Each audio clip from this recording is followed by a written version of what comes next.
नमस्कार बच्चों, आज हम बात करने वाले हैं पाठ 3 की। भारत में कंपनी राज्य का विस्तार। हमने देखा था बच्चों कि किस तरह से कंपनी बंगाल को जीतती है, बंगाल को जीतकर कैसे वह जो है कि बंगाल में अपना साम्राज्य स्थापित करती है और जो है कि फिर धीरे धीरे ये कोशिश करती है कि हम कैसे अन्य राज्यों को, जैसे मराठा हो गए, मैसूर हो गए, या फिर जो है कि मुग़ल सत्ता थी, अवध था, फिर जो है सिख जो है कि साम्राज्य था, इन सब को कैसे हम अपने अधीन करें। तो इसके लिए उन्होंने अपना जो है कि चाल चलन या अपने जो है कि वो तुर्क के पत्ते फेंकना शुरू कर दिया। अब उन्होंने सबसे पहले किसको पकड़ा, किसको, मैसूर को। तो मैसूर को उन्होंने जो है कि पहला आक्रमण किया, जिसमें वो पराजित हो गए, भागे। इसके बाद फिर जो है कि उन्होंने संधि के लिए गिड़गिड़ाए, पैर पड़े हैदर अली के, भाई संधि कर लो। तो हैदर अली मान के फिर संधि कर लिया। फिर आप देखते हैं कि एक बार फिर कोशिश किए, दूसरी बार उन्होंने मैसूर को जीतने की कोशिश की, तो दूसरे बार भी उनको मुँह की खानी पड़ी। अब उनको लगा कि फिर भी समस्या, अभी भी हैदराबाद को नहीं अभी भी हम मैसूर को नहीं जीत पाए। फिर उन्होंने देखिए कि दूसरे जब युद्ध हो रहा था, आंग्ल मैसूर युद्ध, तो उसमें जो है कि हैदर अली जो है कि अंत में उसकी मृत्यु हो जाती है। जब हैदर अली की मृत्यु हो जाती है तो उसका पुत्र आता है टीपू सुल्तान, लेकिन वह भी उतना ही शक्तिशाली और बलवान था जितना कि हैदर अली था, और वह फिर जो है कि संघर्ष को आगे रखता है। लेकिन जो एक कहते हैं ना कि एक व्यक्ति जो ज़मीन से उठकर शासक बना होता है, तो उसमें जो है कि लोगों को जोड़ने की, लोगों को संगठित करने की क्षमता एक अद्वितीय तरह की होती है। लेकिन जो व्यक्ति, जिसका पिता शासक रहा हो और वो राजसी परिवार में पला बड़ा हो, राजसी वैभव से जीवन जिया हो, तो उसमें वह कौशल नहीं होता है। और यही बात आपको देखेंगे टीपू सुल्तान के बारे में। तो आज हम बच्चों पढ़ेंगे तृतीय आंग्ल मैसूर युद्ध, जो कब हुआ था, 1790 से 1792 में। अंग्रेज़ों को प्रथम मैसूर युद्ध और द्वितीय आंग्ल मैसूर युद्ध में मुंह की खानी पड़ी। तो उनको लगा कि एक बार फिर ट्राई करते हैं, तीसरी बार अब क्या करते हैं। देखें, अंग्रेज़ों का मैसूर के विरुद्ध तीसरा टकराव 1790 में हुआ। टीपू कोचीन रियासत को अपने अधीन मानता था। कोचीन एक रियासत थी, कोचीन एक जो है कि आप केरल अभी आधुनिक समय में देख रहे हैं ना, वहीं जो है कोचीन था। त्रावणकोर के महाराजा ने डचों से कोचीन रियासत में स्थित जयकोट तथा करगानूर मोल लेने का प्रयत्न किया, जिसके कारण टीपू ने आक्रमण कर दिया। देखिए, जो त्रावणकोर का शासक था, वहीं मैसूर के जस्ट नीचे ही त्रावणकोर का राजा था। तो वहाँ का राजा क्या किया कि डच, वहाँ पर जो कोचीन में डच कॉलोनी थे, तो उनसे कहा कि आप जयकोट और करगानूर को हमको दे दीजिए। कौन? त्रावणकोर का शासक। लेकिन आपको पता है कि ये दोनों क्षेत्र कहाँ थे, कोचीन के अधीन थे। तो कोचीन किसके हाथ में था? वो था जो है कि मैसूर राज्य के शासक टीपू सुल्तान के अधीन, क्योंकि वो मानता था कि यह क्षेत्र हमारा है। तो अगर आपको इन दोनों क्षेत्रों को चाहिए तो आप मैसूर के शासक मतलब टीपू सुल्तान से बात करिए। तो इसलिए त्रावणकोर के शासक से टीपू सुल्तान दुखी हुआ और उसने उन पर आक्रमण कर दिया। अब अंग्रेजों ने त्रावणकोर के राजा के पक्ष में टीपू पर आक्रमण कर दिया। अब देखिए क्या हुआ, त्रावणकोर के ऊपर किसने, टीपू सुल्तान ने आक्रमण कर दिया, क्योंकि कोचीन का 2 क्षेत्र वो किससे ले रहा था, डचों से खरीद रहा था। तो इसके विरोध में टीपू सुल्तान ने त्रावणकोर पर आक्रमण कर दिया, और त्रावणकोर के शासक की सहायता के लिए अंग्रेज आए, और अंग्रेजों ने कहा कि भैया हम तुम्हें बचाएंगे, चिंता मत करो, तुम्हें डूबने नहीं देंगे, हम हैं ना पीछे तुम्हारे खड़े। उन्होंने जो है कि त्रावणकोर के शासक से हाथ मिलाया और टीपू सुल्तान पर आक्रमण कर दिया। अंग्रेजी सेना बेल्लोर तथा अंबूर से होते हुए बंगलोर तक पहुंच गई, जिसे उसने मार्च 1791 में जीत लिया। मतलब क्या हो गया, बेल्लोर और अंबूर जो है को किसने जीत लिया, अंग्रेजों ने जीत लिया। अंग्रेजी सेना श्रीरंगपट्टनम तक पहुंच गई। श्रीरंगपट्टनम मैसूर की राजधानी उस समय हुआ करती थी। अंग्रेजों ने कोयम्बटूर भी जीत लिया। कोयम्बटूर एक बड़ा जो है कि खनिजों के लिए और अन्य उत्पादन के लिए बड़ा महत्वपूर्ण था, परंतु शीघ्र ही वे पुनः उसे हाथ से खो बैठे। अंग्रेज पहले किसको, कोयम्बटूर को जीते, लेकिन पुनः जो है कि वो उनके हाथ से खिसक गया। मराठा तथा निजाम की सहायता से उन्होंने पुनः श्रीरंगपट्टनम की ओर चढ़ाई की। मतलब अंग्रेज़ों ने अभी भी जो है वो अपना हौसला हारा नहीं, उन्होंने फिर अंग्रेज़ों को मिलाया, फिर निज़ाम को बुलाया कि आ जाइए, हम जीत जाएंगे तो टीपू सुल्तान अगर हार जाएगा तो आपको इसके क्षेत्र में कुछ हिस्सेदारी हम दे देंगे। तो मराठा और निज़ाम भागते हुए आए अंग्रेज़ों की सहायता करने के लिए। तो इन्होंने श्रीरंगपट्टनम पर पुनः आक्रमण कर दिया। भाई जहाँ राजधानी है अगर वहाँ अटैक कर दीजिए तो वहाँ उसकी सेना होती है, वहाँ उसके सभी अधिकारी होते हैं, महाराजा का परिवार होता है। तो अगर वह श्रीरंगपट्टनम अगर अंग्रेज़ों के हाथ में चला जाएगा तो क्या होगा कि टीपू सुल्तान समाप्त हो जाएगा। तो आप देखिए कि टीपू ने इसका कड़ा विरोध किया। जब टीपू ने देखा कि युद्ध जारी रखना असंभव है तो उसने 1792 ईस्वी में श्रीरंगपट्टनम की संधि कर ली। टीपू सुल्तान लड़ता रहा, संघर्ष करता रहा, लेकिन भाई जब उसका राजधानी जो है, राजधानी को ही अंग्रेज़ पूरा घेर लिए हैं और उसमें मराठा सेना और निजाम सेना भी उसका साथ दे रही है, तो उसको रसद पानी मतलब खाने पीने की वस्तुओं की कमी होने लग गई। फिर इसके बाद सेना भी उसको भी बहुत सारा जो है कि अनाज चाहिए होता है, रसद पानी चाहिए होती है, उनके लिए हथियार चाहिए होता है, उनके पोशाक चाहिए होता है, ये सब की भी भारी कमी होने लगी। तो टीपू सुल्तान जब देख लिया कि नहीं अब जो है कि बहुत अधिक समय हो गया है और बहुत ज़्यादा समय तक हम अंग्रेज़ों को रोक नहीं सकते हैं, तो उसने श्रीरंगपट्टनम की संधि कर ली। लेकिन यह संधि अब किसके शर्त पर होगी, अंग्रेज़ों की शर्त पर होगी, ना कि टीपू सुल्तान की शर्त पर होगी। इस संधि के अनुसार उसे अपने राज्य का आधा भाग अंग्रेज़ों तथा उनके साथी को देना पड़ा। उनके साथी कौन थे, मराठा और निजाम को देना पड़ा। मैसूर का आधा राज्य किसको देना पड़ा, अंग्रेज़ों को दे देना पड़ा। इसके अंतर्गत अंग्रेज़ों को बारामहल, डिंडीगुल तथा मालाबार मिला। ये सबसे संपन्न क्षेत्र था, बारामहल, डिंडीगुल तथा मालाबार। यहाँ पर जो है आप देखेंगे बंदरगाह भी थे, यहाँ पर आप मसालों की खेती भी होती थी खूब बढ़िया, यहाँ पर जो है कि कॉफ़ी भी खूब अच्छी पैदा होती थी। तो ये बहुत जो है कि कह लीजिए संपन्न क्षेत्र था, जो अंग्रेज़ों ने कहते हैं ना मलाईदार जो क्षेत्र था वो अंग्रेज़ों ने अपने पास रख लिया। अंग्रेज़ों ने मराठों को नहीं दिया, अंग्रेज़ों ने निजाम को नहीं दिया, किसके पास रख लिया, अपने पास रख लिया। और अंग्रेज़ों को ऐसा क्षेत्र दिया जहाँ पर जो ऊसर भूमि थी या पठारी क्षेत्र था, जहाँ पर खेती वगैरह नहीं होती थी, जंगल थे सब, ऐसे क्षेत्र को मराठों को दे दिया और निजाम को दे दिया कि ये लीजिए आप। भैया जब आप जो है कि एक शक्तिशाली जो सेना है उसका अगर आप जो है समर्थन करेंगे तो आपके साथ हमेशा यही होगा, वो धोखा ही देगा। और अंग्रेज़ हमेशा धोखा ही देते हैं। उनको पता था कि ये मालाबार का क्षेत्र बहुत ही अच्छा जो है यहाँ से वस्तुओं का उत्पादन होता है, यहाँ पर जो है कि अच्छी मसाले उत्पादित होते हैं, तो इस क्षेत्र को कहाँ रखेंगे, हम अपने पास रखेंगे। टीपू को 3 करोड़ रुपया युद्ध क्षति के रूप में भी देना पड़ा। मतलब एक तो उसका आधा साम्राज्य चला गया और 3 करोड़ रुपया युद्ध का हर्जाना भी उसे देना पड़ा कि भाई आपको युद्ध हमारे ऊपर आपने क्यों किया, हमको क्षति हुई है, हमारी सेना खत्म हुई, हमारे हथियार खत्म हुए, इसलिए 3 करोड़ आपको किसको देना है, टीपू सुल्तान को, अंग्रेज़ों को देना है। युद्ध के इस दौर में टीपू की बहुत क्षति हुई, वह अपने राज्य को पूर्णतः समाप्त होने से बहुत कठिनाई से ही बचा पाया। मतलब ये स्थिति हो गई थी कि अगर अंग्रेज चाहते कुछ समय तक अगर घेरा डाले रहते तो टीपू के साम्राज्य को ही समाप्त कर देते वो सब।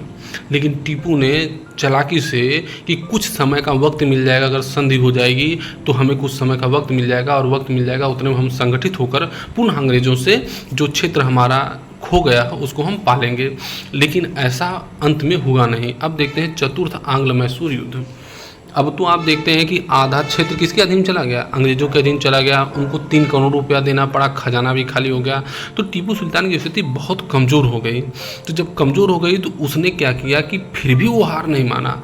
उसने अपनी सेना को संगठित किया, जितना भी क्षेत्र था वहाँ से राजस्व एकत्रित किया, राजस्व सुधार किया, बहुत सारी चीज़ें जो है कि उसने नई नया करने का प्रयास किया कि ताकि हमारी आर्थिक स्थिति या हमारा खजाना भर जाए। हमारी खजाना जब हो जाएगा तो हम सेना बड़ी रख सकते हैं और सेना को हथियार दे सकते हैं, आधुनिक हथियार देंगे। वो उसने नौसेना बनाई कि नौसेना के माध्यम से अंग्रेज़ों से मुकाबला कर सकते हैं। उसने विदेशी शक्ति जैसे फ्रांस से संबंध स्थापित किया, उसने मॉरिशस से, उसने जो है कि अन्य देशों के शासकों से संबंध, राजनयिक संबंध स्थापित किए कि भाई अंग्रेज़ हमको लूट रहे हैं या हमको मार रहे हैं, कृपया आप आके हमारी मदद कीजिए। तो आप देखिए चतुर्थांग मैसूर युद्ध कब होता है? 1799 में। 1798 में भारत में लॉर्ड वेलेस्ली आया, जो एक साम्राज्यवादी गवर्नर था। साम्राज्यवादी मतलब होता है कि उसका उद्देश्य था कि हम ब्रिटिश राज्य को कितना अधिक से अधिक विस्तार कर दें, हम कितने क्षेत्रों को ब्रिटिश राज्य के अधीन लेके चले आएँ। लॉर्ड वेलेस्ली ने देशी राजाओं को अपने अधीन करने की योजना बनाई। उसने यह योजना सहायक संधि कही जाती है। उसने यही कहा कि वो यही इसी चालाकी में था कि कैसे जो है कि अपने साम्राज्य का विस्तार किया जाए। तो उसने एक शगुफा लेके आया कि हम सहायक संधि करेंगे। सहायक मतलब होता है कि आप हमारे सहायक के रूप में राज करेंगे। तो सहायक संधि जो भी राज्य अपना लेता था उसको क्या करना होता था? 2-3 शर्तें थी। एक तो आपको अंग्रेजी सेना रखना पड़ता था। अंग्रेजी सेना रख रहे हैं तो उसका रख रखाव करने के लिए, उसका भरण पोषण करने के लिए आपको ज़मीन देनी पड़ती थी। दूसरा, आपको जितना भी अधिकारी की नियुक्त करते हैं वो ब्रिटिश जो है रेजिडेंट होता था, उसकी अनुमति से आप कर सकते थे। किसी भी बाहरी विदेशी व्यक्ति को आप अपने यहाँ नौकरी पर नहीं रख सकते थे। यही सब शर्तें उनको माननी पड़ती थी। अब जब ये स्थिति सहायक संधि की हुई तो उसने जो है कि ये एक नई चाल के तहत उसने सहायक संधि लेकर वो आया कि वो कहा कि नहीं, हम आपके राज्य को पूरा कब्जा नहीं करेंगे, हम क्या करेंगे, थोड़ा सा जो है कि आपको सहायता करेंगे, आपके राज्य को कुचलेंगे नहीं। लेकिन उसकी रणनीति यही थी कि जब सहायक संधि कोई राजा स्वीकार कर लेगा तो धीरे धीरे हम उसको समाप्त ही कर देंगे। अब देखिए हम बच्चों देखते हैं कि सहायक संधि क्या थी। सहायक संधि के अंतर्गत देशी राजाओं पर यह दबाव डाला गया कि वे अंग्रेजों के संरक्षण में आ जाएं और उसके बदले में अंग्रेजी राज्य उनकी आंतरिक सुरक्षा एवं बाह्य शक्तियों से रक्षा करने का दायित्व अपने ऊपर लेगा। उन्होंने कहा, अंग्रेजों ने समझाया कि ऐसा है, हमारे साथ आ जाइए, हमारे साथ हाथ मिला लीजिए। हमारी आधुनिक सेना है। सेना कैसी है? आधुनिक है, जिसमें बंदूक है, जिसमें हथियार हैं, जिसमें तोपें हैं और सेना एकदम संगठित है। वो जो राजा महाराजाओं की सेना है जो 10,000 है, वो हमारी सेना 4,000 ही उनके बराबर है। तो हर राजा को यही लगता था कि अगर अंग्रेजी सेना हमारे साथ आ जाएगी तो क्या होगा, हमारी शक्ति मजबूत हो जाएगी और शक्ति मजबूत हो जाएगी तो हम विरोधियों को आसानी से पराजित कर देंगे। तो इस जो है कि लालच में बहुत सारे शासकों ने सहायक संधि स्वीकार कर ली। हालांकि कोई भी शासक अपनी मर्जी से सहायक संधि स्वीकार नहीं किया था, मजबूरी में स्वीकार किया था। मजबूरी में कई बार जो है कि अंग्रेज दबाव बनाकर, कई बार तो अपना जो है कि सिंहासन बचाने के लिए राजा सहायक संधि कर लेते थे। जैसे रघुनाथ राव का लड़का बाजीराव द्वितीय था, उसने जो है अंग्रेज़ों से जाकर हाथ मिलाया, इसलिए मिलाया क्योंकि उसे लग रहा था कि उसके ही परिवार के लोग उसको मार डालेंगे, तो इसलिए उसने सहायक संधि की थी। तो सहायक संधि इसीलिए हम भारतीय राज्य करते थे। इस संधि को स्वीकार करने वाले शासकों को कंपनी का आधिपत्य स्वीकार करना था। तब उनको ये था कि अगर सहायक संधि आपने कर ली है तो आपको जो भी कंपनी आदेश देगी उसको पालन करना पड़ेगा। इन शासकों को अपने खर्चे पर अंग्रेजी सेना की एक टुकड़ी रखनी पड़ती थी। हमने जैसा बताया कि अगर आपको सहायक संधि कर लिए हैं तो अंग्रेजों की एक सेना होती थी, उसको आपने यहाँ रखना पड़ता था और अपनी सेना को भंग करना होता था। खर्च वहन ना कर पाने की स्थिति में अपने राज्य का कुछ भाग कंपनी को देना पड़ता था। अगर मान लीजिए आप खजाने से पैसा दे रहे हैं और अगर मान लीजिए आपका खजाना ख़त्म हो गया है तो आप क्या करिए, अपने जो है कि जितना भी सेना का खर्चा है उतने भर की आप किसको, अंग्रेजों को ज़मीन दे दीजिए ताकि वहाँ से वो कर वसूल करके अपने सेना का भरण पोषण कर सकें और आपके लिए युद्ध लड़ सकें। कंपनी की अनुमति के बिना उन्हें किसी से भी युद्ध अथवा संधि करने का अधिकार नहीं था। आप जब कुछ संधि स्वीकार कर लेता था सहायक संधि, तो उसे ना तो किसी से संघर्ष करने का अधिकार था, ना तो युद्ध करने का अधिकार था। उन्हें अपनी राजधानी में कंपनी सरकार का रेजिडेंट रखना पड़ता था जो राज्य पर निगरानी रखता था। मतलब एक रेजिडेंट रखना पड़ता था, मतलब एक तरह से कह लीजिए राजा के ही समकक्ष होता था। कि उसको आपको रखना पड़ेगा, वरना आपके, क्योंकि उनको ये भय होता था अंग्रेज़ों को कि अगर ये रेजिमेंट नहीं रहेगा तो राजा मनमानी करने लग जाएगा, तो इसलिए उसको रखते थे कि ताकि जो है राजा पर नियंत्रण बनाए रखें। इस नीति के अंतर्गत अंग्रेज़ों ने मैसूर, तंजौर, सूरत, कर्नाटक तथा हैदराबाद पर कब्जा किया। आगे देखिए बेटा, वेलेस्ली ने यह निश्चय किया कि या तो टीपू का अस्तित्व पूर्णतः समाप्त कर दिया जाए अथवा उसे अपने अधीन कर लिया जाए। उसने यह रणनीति बनाई कि कैसे अब जो आधा क्षेत्र टीपू सुल्तान का बचा हुआ है उसको या तो पूरी तरह समाप्त किया जाए और या तो अपने अधीन बना लिया जाए। तो इसके लिए उसने टीपू सुल्तान पर यह दोष लगाया कि वह निजाम तथा मराठों के साथ मिलकर अंग्रेज़ों के विरुद्ध षड्यंत्र रच रहा है।